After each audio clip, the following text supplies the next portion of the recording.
Bom dia, irmãos. Irmãos, graça e paz do nosso Salvador, nosso Senhor Jesus. É, esse momento, essa reunião do Partido do Pão, ele, pelo menos para mim, eu acho que para os irmãos também, deve ser assim. Ele sempre desperta, né? Sempre traz algumas coisas bem interessantes, assim, semanalmente ao meu coração, né? Que eu acho que são bem apropriadas, né? Em alguns momentos, quando eu chego aqui, eu falo, poxa, devia ter sido melhor a minha semana, né? Quando, né, por alguma situação, né, eu sou desleixado, né? Em alguns momentos eu chego um pouco mais animado, né? Nossa, né, que bênção estar aqui com os irmãos. E o fato é que quando o Senhor estabelece um momento como esse, né? Isso mostra que embora nós sejamos mutáveis, né? Deus é imutável. Deus, ele não muda, né? Os seus testemunhos não mudam. E não importa, irmãos, irmãs, como não importa nesse sentido, né? Como eu chego num momento como esse, né? A graça, a poder de Deus, a misericórdia de Deus que precisam ser lembrados, né? Para que durante toda a minha semana, durante todos os meus dias, eu consiga testemunhar de um Deus misericordioso, de um Deus poderoso, de um Deus justo, de um Deus eficaz. Eu queria ler com os irmãos alguns versículos e fazer uma breve meditação, porque para mim, como eu tenho visto nesse momento, e pode ser que seja só para mim, eu creio que o Senhor, quando estamos falando nesse assunto, né, de santidade, santificação, né, já há alguns domingos, né, e vamos continuar hoje. Para mim, o Senhor, ele tem, de alguma maneira, ele tem tentado nos levar para princípios e bases muito sólidas da vida cristã, muito sólidas. E essa mesma demonstração, né, da graça e da misericórdia de Deus nos levam para pensar sobre isso, né? Então, todos os domingos nós temos aqui diante de nós a mesma mesa, né, no sentido físico, né? Os mesmos elementos, né? O pão, cálice com vinho. Mas a riqueza espiritual desse momento, né, o que isso diz para nós, o que isso traz aos nossos corações, né, é muito básico, é muito elementar, mas é muito poderoso.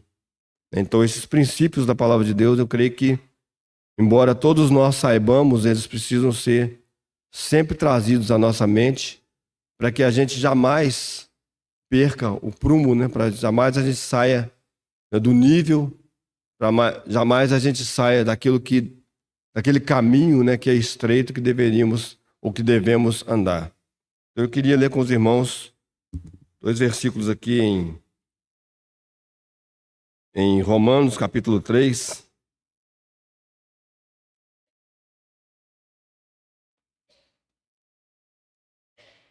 Os versículos 9 e 10. Nós passamos aí por Romanos recentemente, né? Passamos por esses versículos, estudamos, meditamos, mas vamos voltar aí um pouquinho. Romanos 3, 9 e 10. Pois que somos nós mais excelentes? De maneira nenhuma. Pois já dantes demonstramos que tanto judeus como gregos, todos estão debaixo do pecado. Como está escrito, não há um justo, nenhum sequer. Então aqui, aí depois ele vai fazer uma descrição, né, de como é a humanidade. O apóstolo Paulo aqui, inspirado pelo Espírito Santo, ele está citando alguns trechos do Velho Testamento. Ele vai citar alguns trechos do Velho Testamento. Alguns deles nós encontramos aqui no capítulo 14 de Salmos, Salmo 14. E aqui eu gostaria de meditar um pouquinho com os irmãos, os Salmos 14 e 15. A grandiosidade dessa salvação que nos foi dada. Vamos ler o Salmo 14, ele é pequenininho. Disseram os necios no seu coração, não há Deus. Tem se corrompido, fazem-se abomináveis em suas obras. Não há ninguém que faça o bem. O Senhor olhou desde os céus para os filhos dos homens para ver se havia algum que tivesse entendimento e buscasse a Deus. Desviaram-se todos e juntamente se fizeram imundos. Não há quem faça o bem, não há sequer um. Não terão conhecimento os obreiros da iniquidade que comem o meu povo como se comessem pão? Eles não invocam ao Senhor. Ali se acharam em grande pavor, porque Deus está na geração dos justos. Vós envergonhais o conselho dos povos, porquanto o Senhor é o seu refúgio. Ó, se de Sião tivera já vindo a redenção de Israel. Quando o Senhor fizer voltar os cativos do seu povo, regozijará Jacó e se alegrará Israel. Então o salmista, ele dá uma olhada aqui na humanidade e ele vai, né, por revelação de Deus, ver que não há qualquer um que seja justo. Aí no capítulo 15, no próximo salmo, ele faz uma pergunta. Senhor, quem habitará no teu tabernáculo? Quem morará no teu santo monte? Aquele que anda em sinceridade, pratica justiça e fala verazmente segundo o seu coração. Aquele que não difama com a sua língua, nem faz mal ao seu próximo, nem aceita nenhuma afronta contra o seu próximo. Aquele a cujos olhos o réprobo é desprezado, mas honra os que temem ao Senhor. Aquele que mesmo que jure com dano seu, não muda. Aquele que não empresta o seu dinheiro com usura, nem recebe subornos contra o inocente. Quem faz isso nunca será abalado. Aí nós temos um impasse, porque no capítulo 14, no Salmo 14, existe alguma coisa está colocado, né? Deus diz, não há nenhum justo, não tem nenhum sequer. Aí no capítulo 15, no Salmo número 15, ele faz uma pergunta, então, quem é que vai morar nas suas moradas, assim? E ele faz uma descrição de quem é que vai morar lá. Quando a gente chega ali, por exemplo, em Mateus capítulo 5, 6 e 7, sermão conhecido como Sermão do Monte, né, o Senhor Jesus, ele dá uma descrição de quem é essa pessoa que vai morar no templo de Deus, né, quem vai estar diante de Deus. E nós vemos que é impossível para o ser humano, normal, como nós, né, que fomos afetados de maneira terrível pelo pecado. Mas aí, irmãos, o que é interessante é que no Romanos de novo, na continuação de Romanos, depois de toda essa descrição, nós vemos e nós temos a resposta. A resposta de Deus para a humanidade. A resposta de Deus para quem é que então vai morar nos seus tabernáculos? Quem é que vai morar? Quem é que vai estar diante de Deus? Né? E aí nós temos a resposta aqui, no versículo 21 em diante, que diz: Mas agora se manifestou sem a lei a justiça de Deus, tendo testemunho da lei e dos profetas. Isto é, a justiça de Deus pela fé em Jesus Cristo, para todos e sobre todos os que creem, porque não há diferença.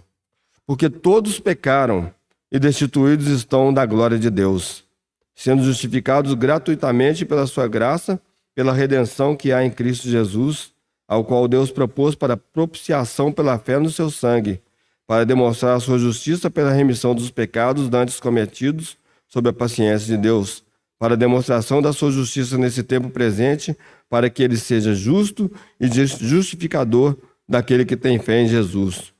Onde está logo o orgulho, ou a jactância, ou a vanglória? É excluída. Por qual lei? Das obras? Não, mas pela lei da fé. Então, o impasse, o problema que nós temos entre o Salmo 14 e o Salmo 15, ele foi resolvido numa cruz. Ele foi resolvido numa pessoa. Ele foi resolvido no ser humano perfeito que Deus enviou a este mundo, o nosso Senhor Jesus. Então, por um lado, Deus olha e fala, olha, não tem ninguém, não tem um justo sequer. Por outro lado, o Senhor fala, há um justo justificador. Ele não será apenas o justo, ele é também o justo que justifica.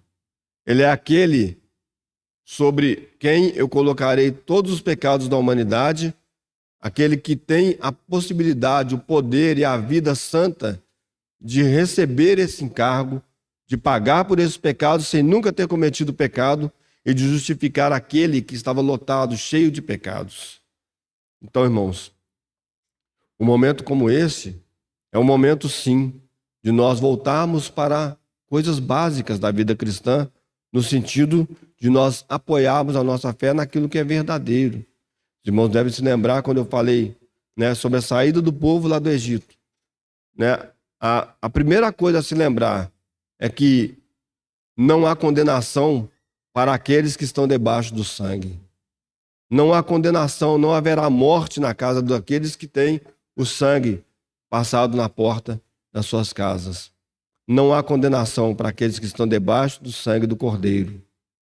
E só para aqueles que não conquistaram isso por um poder, por uma situação pessoal, por dinheiro, por bens, por uma boa situação social, né? Todos estavam e estão debaixo do pecado. Mas agora, todos os que saíram de debaixo do pecado e estão debaixo do sangue, foram salvos e foram perdoados, todos esses agora podem habitar nos tabernáculos eternos de Deus.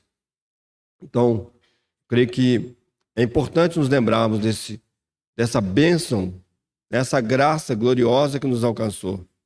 Jesus Cristo nos salvou eternamente. Nós somos dele. E é isso que nós estamos proclamando nessa manhã. E vamos proclamar até que ele venha. Até que ele venha. Não daremos qualquer outro testemunho. Nós nunca vamos chegar aqui pela manhã, ou espero que isso nunca aconteça, para proclamarmos que essa ceia ela é boa para nós porque ela nos deu uma vida boa nessa terra.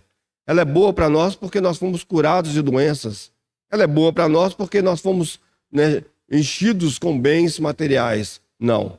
Essa ceia, ela diz respeito à salvação que nós tivemos. Como já foi lembrado, né, nessa manhã. Estando doente ou estando são. Estando abastado ou tendo falta. De qualquer forma, irmãos. Essa ceia não diz respeito a essas coisas. Essa ceia diz respeito a coisas muito maiores e superiores a essas. Diz respeito à vida eterna. Diz respeito a uma vida eterna que pode ser, inclusive, usufruída por nós a partir de agora, no tempo que nós estamos vivendo. Porque ele se manifestou para que nós tenhamos vida e vida em abundância, hoje e na eternidade. Então vamos adorar o nosso Senhor com esse espírito, com esse coração, né, desejosos de que ele seja exaltado, glorificado, louvado da maneira que deve ser. Não há e nunca deve haver no nosso meio qualquer outro nome digno de receber honra, glória e louvor, a não ser o nome de Jesus Cristo, o nosso Salvador. Senhor, nós queremos te agradecer, Senhor, porque como as tuas palavras são firmes, Senhor, e como isso é bom para nós, Senhor. Pessoas, Senhor, que não são absolutamente firmes, Senhor. O nosso humor muda, Senhor. Senhor, o nosso corpo muda, Senhor. A nossa mente, Senhor, é transformada, Senhor. Senhor, as circunstâncias nos envolvem, Senhor. Senhor, nós poderíamos, Senhor, estar à mercê de todas essas coisas, Senhor. Mas, Senhor, há uma mente firme, Senhor. Senhor, há um espírito reto, Senhor, por trás de nós, Senhor, e em nós, Senhor. Senhor, que nos faz, Senhor, ver, Senhor, o quanto nós podemos, Senhor, e como nós podemos andar nos dias da nossa vida, Senhor. Bendito seja o Senhor Jesus, que nos salvou com uma salvação eterna e nos deu o Espírito Santo, Senhor. Bendito seja o teu nome, Senhor Jesus. Glorificado seja o teu nome, Senhor, pela obra que o Senhor fez por nós, Senhor, e sobre a qual, Senhor, nós nos apoiamos para estarmos aqui nessa manhã e para vivermos nessa terra, Senhor. Queremos te adorar, Senhor, porque o Senhor fez uma obra eterna, Senhor, a qual nenhum outro ser humano, nenhum outro ser celestial poderia fazer, Senhor. O Senhor fez, Senhor, e de maneira perfeita e completa. Nós te agradecemos, Senhor, porque nós estamos aqui, porque os nossos olhos foram abertos para enxergarmos essa salvação, Senhor, e porque temos em Jesus Cristo, Senhor, a certeza plena e absoluta e verdadeira, Senhor, de que somos teus, Senhor, agora e por toda a eternidade. Bendito é o teu nome, Senhor. Muito obrigado. Todos os que têm compartilhado dessa realidade dessa certeza de que Jesus Cristo é o seu Salvador. São convidados a participar da mesa que ele mesmo estabeleceu, né, neste lugar e em tantos outros lugares, né, mas aqui entre nós, nesta manhã. O nosso Senhor Jesus, foi ele que te comprou e ele te convida para participar.